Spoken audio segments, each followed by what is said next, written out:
All for Content, édition 2026, toujours en direct du New Cap Event Center à Paris dans le 15e arrondissement. Laura Streleski, bonjour. Bonjour. Vous êtes la cofondatrice de La Collab. Tout à fait. Alors La Collab, vous écrivez dans le petit descriptif du All for Content les meilleurs talents freelance pour réussir vos projets, structurer votre croissance et développer votre entreprise. Je peux vous le dire en d'autres mots. Alors allez-y, je vous en prie. La Collab, comme vous l'avez dit, c'est une entreprise collective qui réunit aujourd'hui 180 experts en mission, exclusivement des freelances. On est un petit peu une alternative au modèle d'agence traditionnelle. On existe depuis 11 ans. On a eu la chance d'accompagner des belles marques, des belles entreprises tout au long de ces belles années, notamment dans le secteur de la cosmétique comme le groupe Léa Nature ou dans l'univers de l'agro et de la food comme le groupe Gerblé, mais aussi des institutions comme la métropole de Lyon. Voilà, on va vraiment venir compléter les équipes déjà en place en interne avec des expertises complémentaires aux leurs et une ressource assez flexible et agile par rapport à leurs besoins, et aussi compléter peut-être des agences qui sont déjà en place mais sur lesquelles on peut apporter aussi une valeur additionnelle à leur côté. Alors j'allais vous dire, Lyon Métropole ou Gerblé sont des grosses entreprises qui sont déjà sourcées avec des métiers, avec des experts. Donc ils font appel à vous en complément, ils font appel à vous quand ils ont un petit souci de management, d'équipe, ou quand ils ont besoin d'un regard extérieur. Un peu de tout ça. Je pense surtout qu'aujourd'hui, la compétence freelance et les soft skills qui sont rattachés à un freelance sont très intéressants pour les entreprises et vont être en complémentarité avec les autres profils déjà en place. C'est un peu des butineurs, ils vont aller chercher l'expérience un petit peu partout, ils se forment, ils sont presque autodidactes en fait dans ce qu'ils font, et cette innovation qu'ils amènent, cette clarté qu'ils amènent dans les équipes est très complémentaire et aujourd'hui de plus en plus recherchée. Au-delà du fait on peut être très flexible avec un freelance. On va choisir le bon freelance au bon moment par rapport à la bonne mission. Et ça, c'est quelque chose qui dans la conjoncture actuelle, est aussi un point fort. Alors, comment on fait quand on est freelance indépendant pour rentrer dans un groupe comme Gerblé, pour ne citer que lui, quand on ne connaît pas la mécanique du groupe, quand on ne connaît pas les collaborateurs, quand on ne connaît pas le mode de fonctionnement, il y a un temps d'adaptation. Puis j'imagine que le freelance qui va intervenir dans une grande entreprise, il ne va pas rester 3 jours. Alors nous, on a différents modes d'intervention. On a vraiment le mode agence qu'on appelle project chez nous, où en fait on va reconstituer une équipe pluridisciplinaire pour répondre à un besoin. On va répondre à un appel d'offres, par exemple, pour la refonte d'un site internet. Vous allez avoir le développeur avec le graphiste, le rédacteur SEO qui vont se mettre ensemble et on va délivrer, grâce à la structure de la collab et la maîtrise et la connaissance de la collab de ces grands groupes, la prestation au forfait. Après, on a un deuxième mode de fonctionnement, effectivement, qui est ce qu'on appelle le connect, qui est le placement de freelance dans les entreprises. Mais au-delà de placer, on va accompagner l'entreprise dans son recrutement. On va établir la fiche de mission avec lui, on va pré-sourcer des profils, on va lui préqualifier des profils, et ensuite on va suivre l'onboarding et on va l'outiller dans l'onboarding et le management de ces freelances pour que cette collaboration soit une vraie réussite. On a aussi une dernière solution qui s'appelle La Collab Academy. On est organisme de formation certifié Calliope. Et là, on va un cran plus loin, c'est que avec la formation, les freelances vont former les équipes internes et acculturer les équipes internes à la fois aux connaissances qu'ils sont venus chercher, aux outils dont ils ont besoin, mais aussi à la façon de fonctionner avec des travailleurs indépendants externes. Mais alors, concrètement, ça veut dire que quand vous travaillez avec une entreprise, vous allez faire une immersion vraiment dans l'entreprise en question pour pouvoir en maîtriser les codes, pour pouvoir comprendre le mode de fonctionnement et apporter une vraie valeur ajoutée. On est vraiment une solution alternative et hybride, j'ai envie de dire. Nous, l'idée, c'est de faire équipe avec l'entreprise. Et on se sent appartenir à l'entreprise. On est là pour faire réussir les projets et on est vraiment impliqué sur le terrain. C'est là où vraiment le freelance et le collectif de freelance a un positionnement entre le meilleur des deux mondes, on va dire en fait, entre le salarié qui est vraiment dans l'entreprise, le prestataire agence qui répond à des besoins des entreprises, et nous on vient se glisser au milieu en faisant ce lien. Et nous, la co-création, pour nous le client fait partie de l'équipe et nous on fait partie de leur équipe. C'est vraiment les collaborateurs des entreprises n'ont pas un peu d'appréhension à vous voir arriver un peu au milieu de leur mode de fonctionnement, de leur équipe? Je vais pas cacher que ça arrive. C'est pas toujours simple, mais je pense que finalement, une fois qu'on a fait l'émission et qu'ils se sont habitués à notre présence, ils sont même presque tristes qu'on s'en aille, puisque en fait, on se permet de parfois dire des choses qui auraient pas été politiquement correct, on va dire, en entreprise pour un salarié. Et on va aussi venir apporter cette nouveauté, ce retour d'expérience. Et on est très dans le transfert de l'expertise. Et donc, ça les nourrit, en fait. Et souvent, c'est très positif pour eux d'avoir eu dans leur équipe, que ce soit pour 3 mois, 6 mois, 1 an ou 8 ans de collaboration. C'est cette intelligence collective qu'on vient amener. Mais comment vous avez eu cette idée à la base de créer ça? Alors, de créer la collab? C'était il y a 11 ans. Globalement, on m'a J'aime bien revenir aux sources, essayer de comprendre. On m'a beaucoup dit, mais Laura, pourquoi tu fais pas une agence comme tout le monde? Après, quand il y a eu l'émergence des plateformes, on m'a dit, mais pourquoi tu digitalises pas tout? Moi, mon constat, c'était de se dire, OK, seul en tant que freelance, on n'a pas la possibilité d'adresser les projets les plus audacieux, les plus ambitieux. Il faut faire équipe pour y arriver. Et la deuxième chose, c'est que je voyais que mes clients, pour vraiment, j'aime bien dire, scaler ou level up, passer à l'étape d'après, passer des caps, il fallait pas se contenter d'expertise approximative qui touche à tout finalement, mais plutôt d'avoir la bonne compétence au bon moment.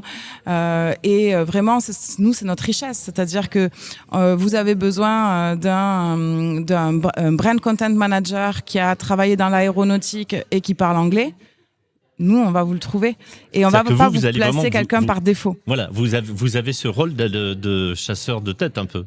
Également. Et c'est ce qui fait la richesse et ce qui plaît énormément aux entreprises aujourd'hui, parce que ça fait la différence et on a une capacité aussi à s'intégrer très rapide, parce qu'on a l'habitude de bouger, on a l'habitude de cet exercice-là. Oui, vous avez cette flexibilité-là. On arrive, c'est pour être directement dans l'action. D'être opérationnel tout de suite.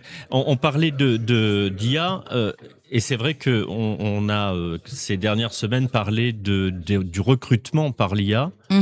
Et là, vous l'appréhendez comment ça? Parce que il y a cette vraie question qui se pose où les RH s'appuient sur l'IA pour recruter. Oui. Avec des filtres, et ensuite effectivement ils vont petit à petit essayer de trouver le bon profil en finissant toujours par recevoir quelques candidats qui correspondent le mieux à ce qu'ils recherchent. Bien sûr. Vous approchez ça comment? En fait, l'IA, que ce soit dans les RH ou dans la communication, il faut le voir comme un outil, un assistant qui va déblayer des chantiers, des sujets pour nous, qui va nous aider à réfléchir. Mais je pense que vraiment, l'humain, il a plus que jamais sa place dans la capacité de décider. Et c'est vrai que quand on reçoit 150 candidatures, avant c'était très long le temps pour écumer. Ou pas d'ailleurs, parce que ça pouvait être lu en diagonale, et passer à côté de quelque chose. Bien sûr, voilà, et des profils pouvaient être écartés pour des mauvaises raisons. Et je pense qu'aujourd'hui, les recruteurs, même s'ils utilisent l'IA pour trier, ils vont quand même faire leur shortlist de 10, 20 candidats.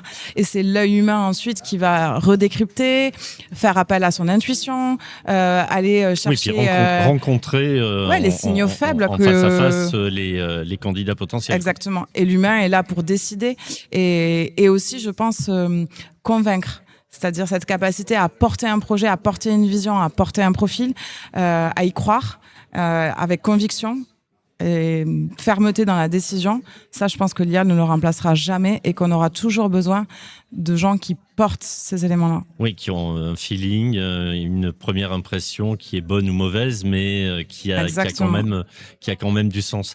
Et quel intérêt? Alors, je vais poser la question très clairement. Quel intérêt pour vous aujourd'hui d'être sur un salon comme le All for Content?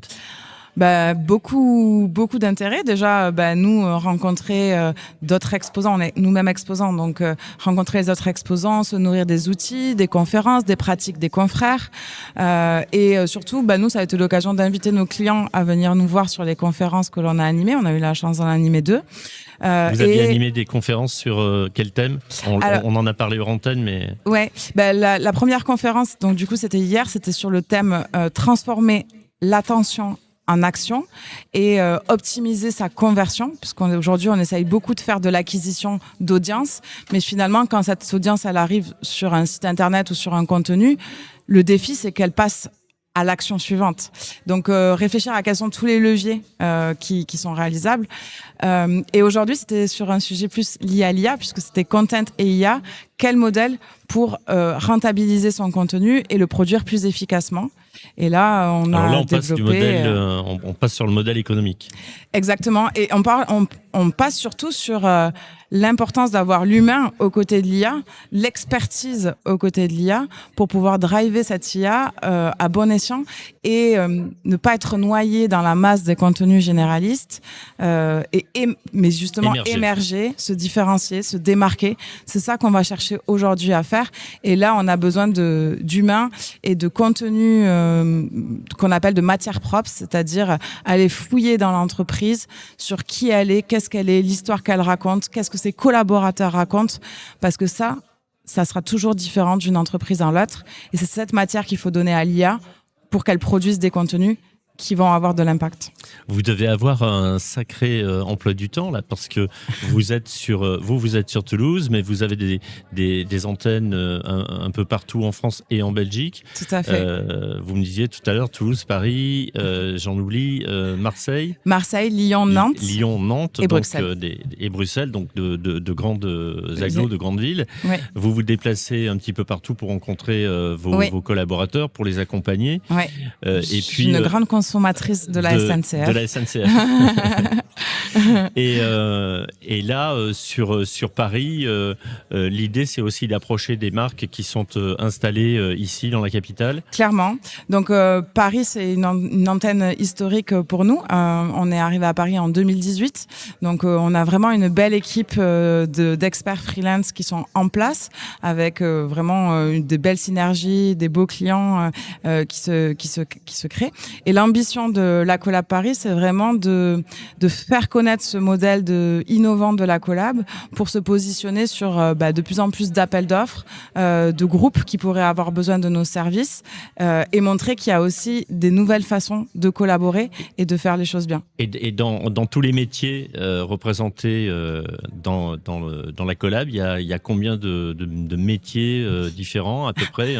On sort des RH, des experts comptables, on n'a quand même pas les experts comptables encore, pas la finance encore, mais ça pourrait venir. Ça pourrait venir, c'est l'étape suivante. On comptabilise à peu près 52 métiers, mais bon, après, les métiers, c'est pareil, les appellations changent très vite, etc.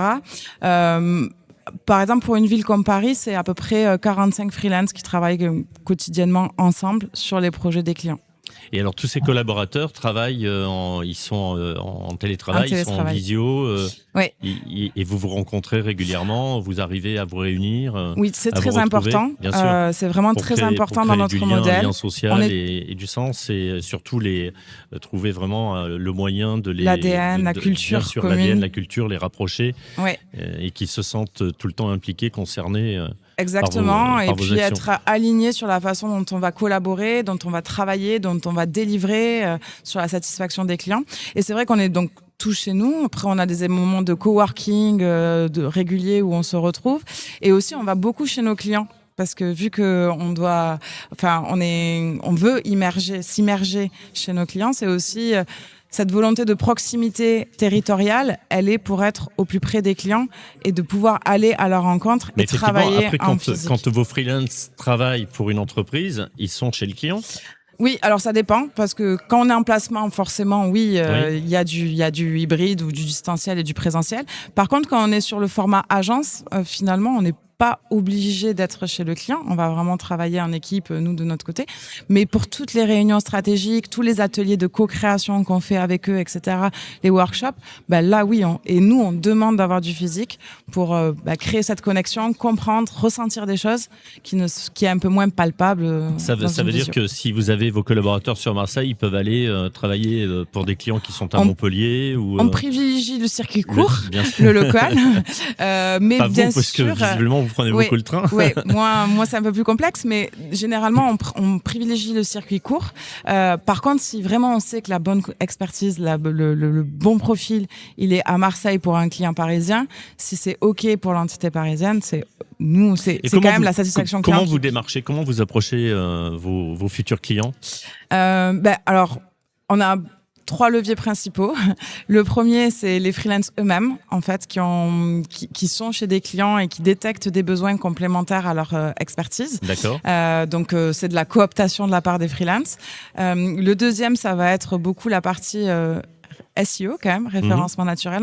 Notre catalogue de formations est très riche, plus de 60 formations, et du coup est très bien indexé sur Google et sur les LLM.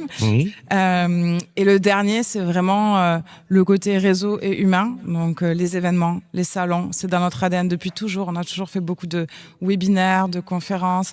On aime transmettre, partager, rencontrer les gens dans la vraie vie. Et du coup, c'est là aussi où il y a des connexions qui se font, comme aujourd'hui.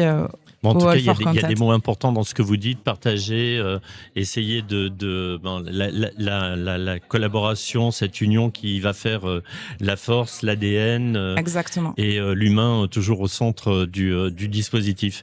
Laura, si en un mot vous deviez qualifier le salon All for Content, vous le diriez quoi? Cette édition, je dirais humain, justement. Merci beaucoup. Avec plaisir.